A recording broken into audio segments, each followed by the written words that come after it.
Hello, fellow hair loss people. So today is day 100 update for me. Looking in at my hairline, you can see from the foot out, it's looking pretty good, and I'm feeling really good about it. My brother saw me for the first time today in a little while, and he is mostly bald, and he even pointed out, he's like, wow, that was definitely worth your time and effort to get a hair transplant, because it's already looking pretty good. So, looking in at the area, you can see on the right side, I'm probably somewhere around 60+% density.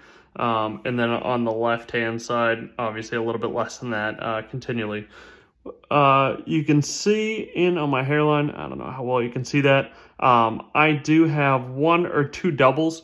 I'm not really super concerned about it. Overall, my hairline still looks pretty good. I know that doubles is kind of a taboo thing that a lot of people don't want to have in their hairline, but it's something for me that's not a huge concern. I have 0 triples, I have 0 quads. It's just literally, I found like 2 doubles on this side, and that was it. Other than that, this side is perfect, and you really can't tell. So looking out from this point of view, it looks pretty good. With a lot of natural light, you can tell that the density is not quite there. But with just normal lighting and kind of my head tilted back, it's pretty tough to tell at this point.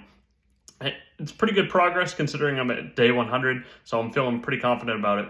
For those of you who've been following along, I do have a wedding that I'm going to this weekend. I am going to try and use Topic again and see how it does with kind of hiding the density that I don't quite have yet. I'll certainly upload a video and show you guys that and show you guys how it looks. So one more time, here's my strong side.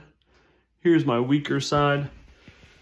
Going back, looking at the crown area is still doing very well.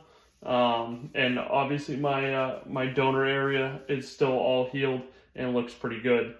For those of you who know, you do know that this area your hairline grows in quite a bit faster than your crown, so I don't expect to see good, full results for quite some time. And the focus for my hair transplant really was establishing this new hairline. So I'm feeling a lot of confidence. It's looking pretty good, and that's all for my day 100. If you guys have any questions, please make sure to comment down below. Make sure to like and make sure to subscribe for my future videos. Thank you.